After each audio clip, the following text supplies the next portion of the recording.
What are you thinking about as you see these scenes from rural Oklahoma?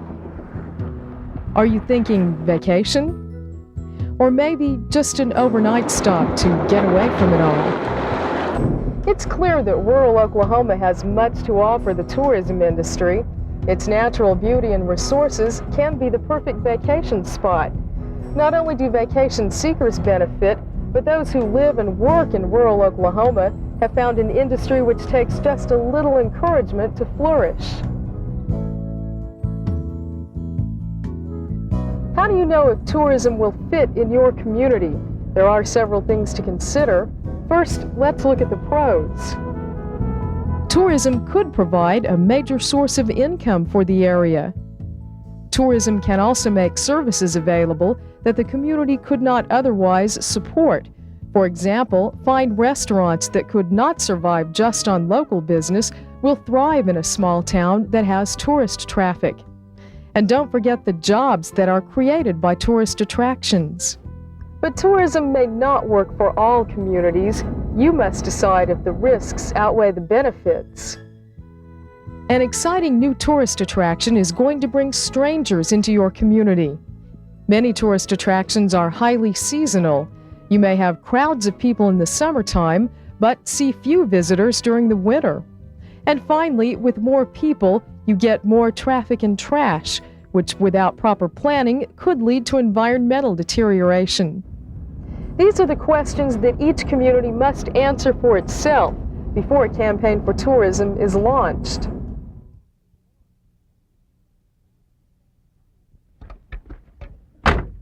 Now you've decided your community will seek the jobs and income that tourism can bring.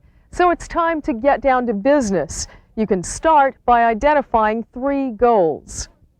First, give people a reason to visit your area.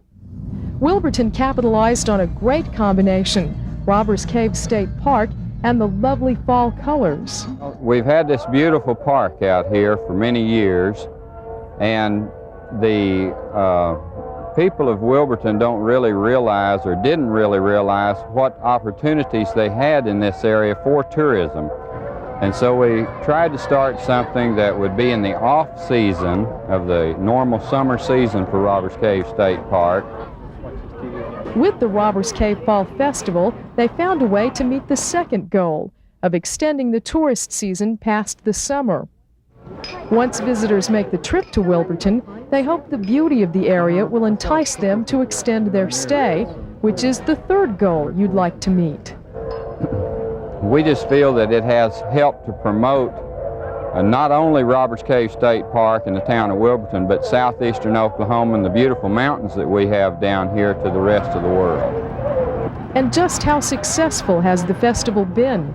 In 1991, they set an attendance record of more than 61,000 visitors over a 3-day period.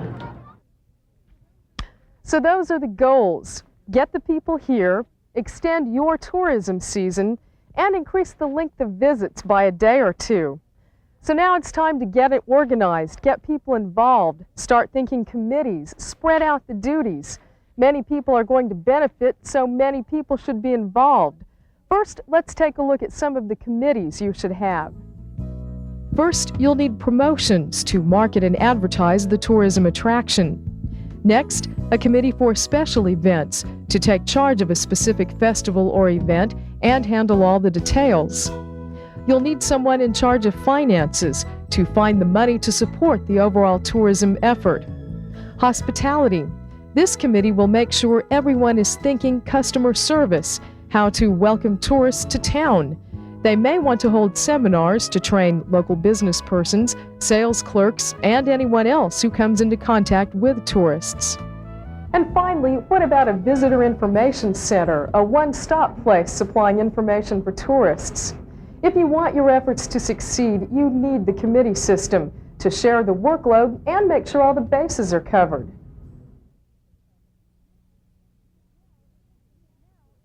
Now, take stock of your community. What do you have to offer tourists? It may sound simple, but it's a very important step to take. See what travel attractions already exist, not ones to be developed, but what's already in business. Next, what visitor facilities are available? How many hotels and motels? What about restaurants?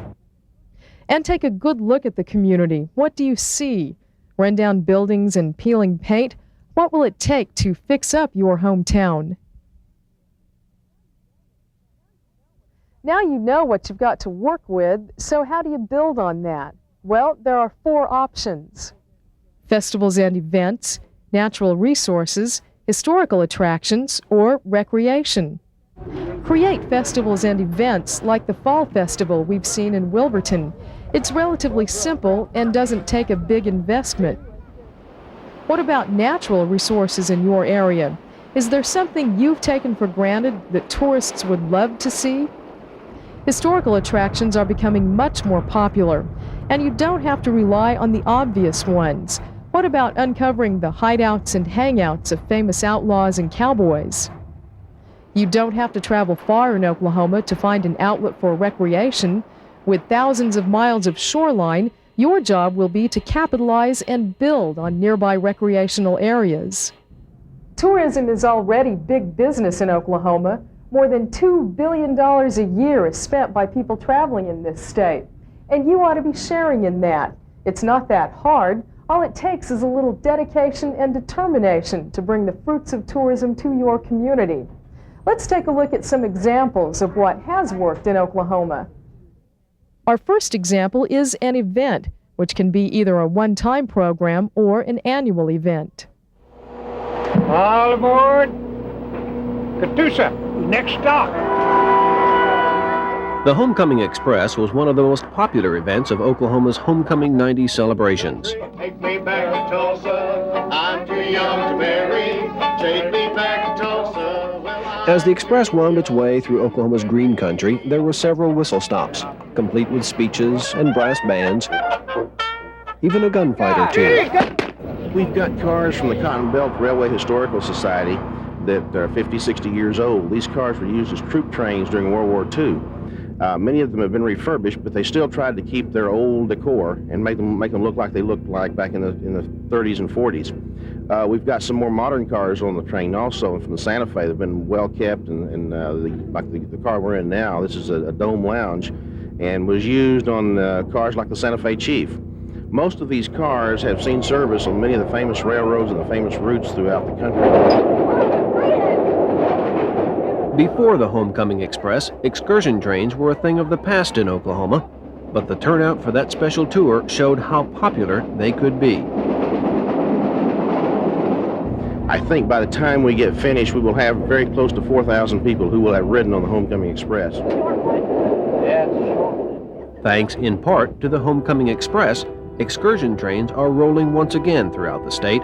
Look for the special tours in Tulsa, Hugo, and Watonga. This next example shows how a region is extending its recreational activities past the summertime routine.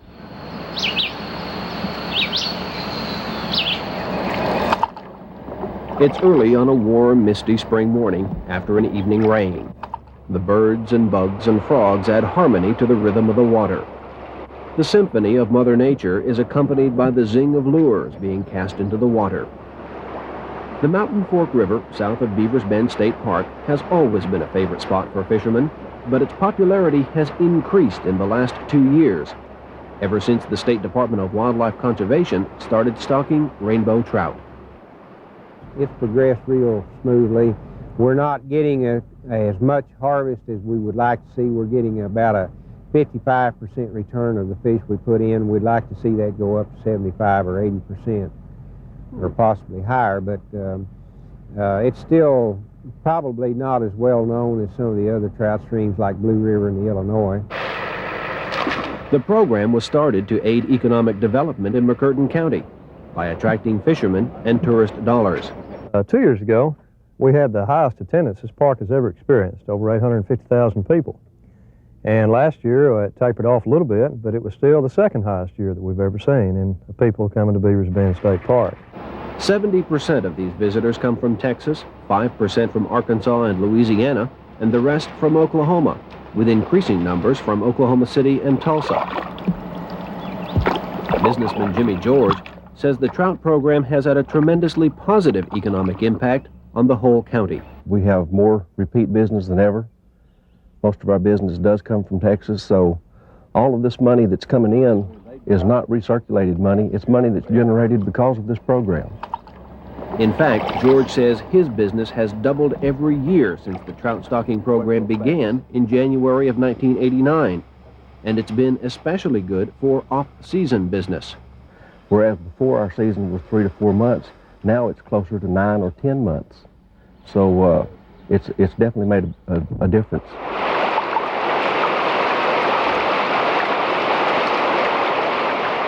The 3-year trout stocking program is slated to halt at the end of the year, but it's been such a success that wildlife officials and local businesses hope and expect it will continue. A tourism challenge is how to make Oklahoma's rich and colorful history come alive. See what one county did with a little imagination. Bring 'em on up! Bring 'em on up!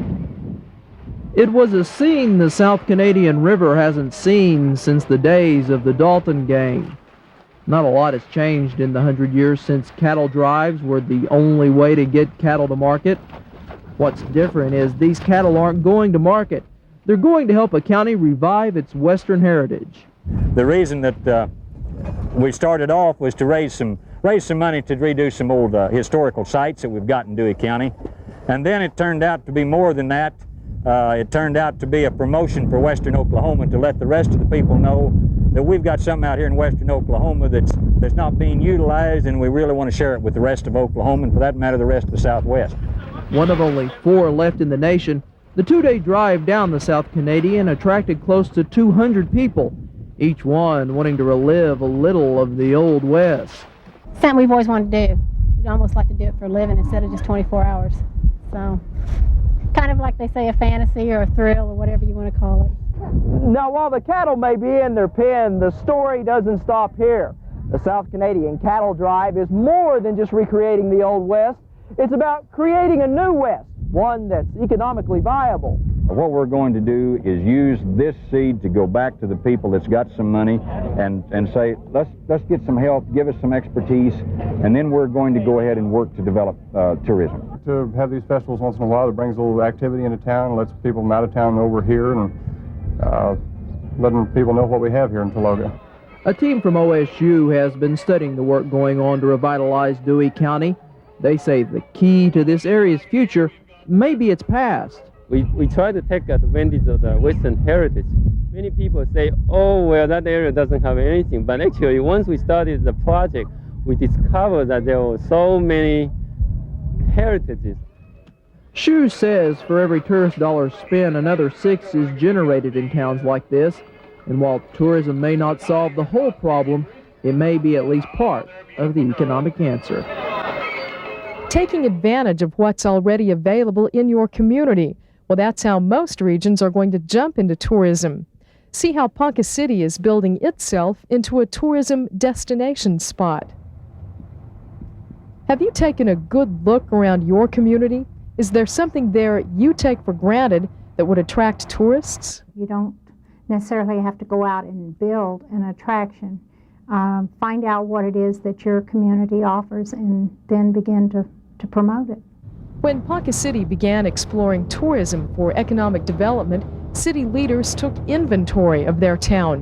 What would people like to see? We have the historic Marlin Mansion that was built in the late 1920s at the cost of $5.5 million. So it's quite an extraordinary mansion.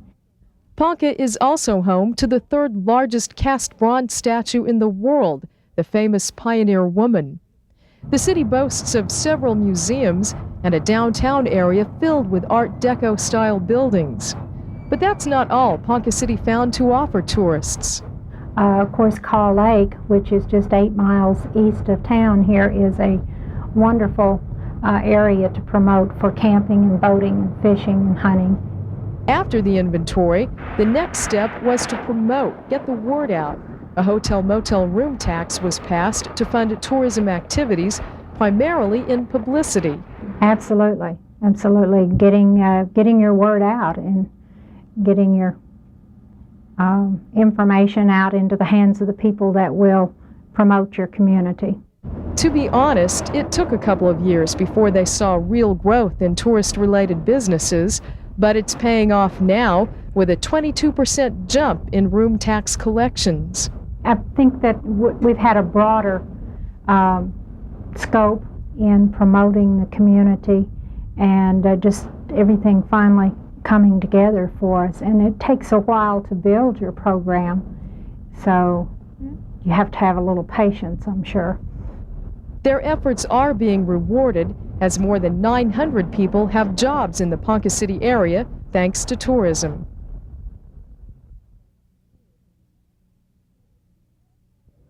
If you make tourism a goal for your community, you don't have to work on it alone.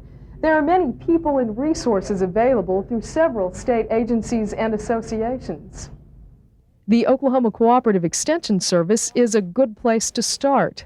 Basically, it's the beginning part of is helping the local leadership identify what is the best thing for their community, and then providing the data and the economic-based studies for them to make those decisions on. The Oklahoma Tourism and Recreation Department can help you sort through the information you've gathered. The services that we're going to provide are to help fill in the blanks.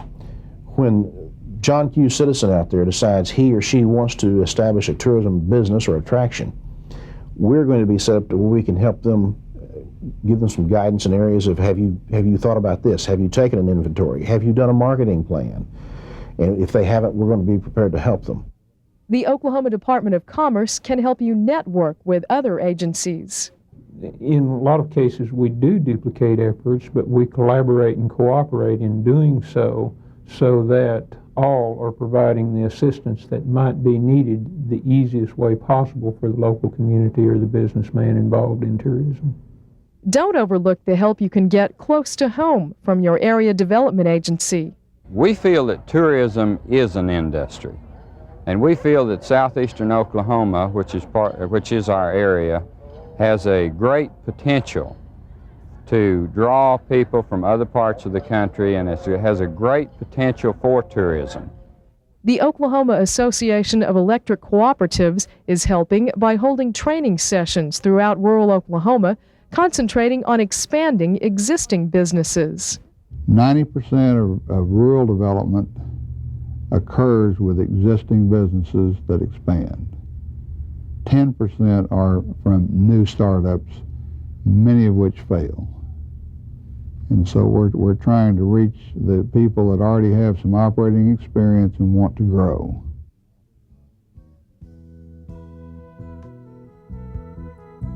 As you can see, tourism is a natural industry for Oklahoma.